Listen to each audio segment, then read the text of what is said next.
بسم اللہ الرحمن الرحیم۔ معزز سامعین اکرام، السلام علیکم ورحمۃ اللہ وبرکاتہ۔ سامعین اکرام، آج ہم آپ کو بتائیں گے کہ اگر کوئی شخص خواب میں اپنے آپ کو گنجا دیکھے یا اپنے سر کو گنجا دیکھے اور گنجا ہونے کے ساتھ ساتھ بال اگنے کو دیکھے تو اس کی تعبیر کیا ہوگی؟ معزز سامعین اکرام، حضرت علامہ ابن سیرین رحمۃ اللہ نے فرمایا ہے کہ خواب میں اگر کوئی شخص اپنے آپ کو گنجا دیکھتا ہے تو یہ مال حاصل کرنے کی دلیل ہے۔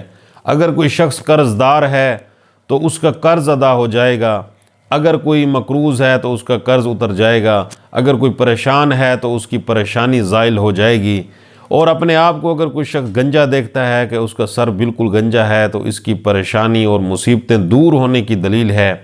اور اگر کوئی شخص دیکھتا ہے کہ وہ اس کا سر گنجا ہے لیکن اس کے اوپر تھوڑے تھوڑے بال ہوتے ہوئے آ رہے ہیں تو اس کی تعبیر یہ ہے کہ یہ دوبارہ مقروض ہوگا اور کسی مشقت اور مصیبت میں مبتلا ہوگا، اور اگر صحت مند ہے تو بیمار ہوگا اور خوشحال ہے تو بدحال ہوگا۔ تو معزز سامعین اکرام، اگر آپ کو یہ ہماری ویڈیو اچھی لگی ہے تو آپ ہمارے چینل کو ضرور سبسکرائب کریں اور بیل آئیکن کو بھی دبا دیں تاکہ مزید ہماری اچھی ویڈیوز آپ تک پہنچتی رہیں۔ السلام علیکم ورحمۃ اللہ وبرکاتہ۔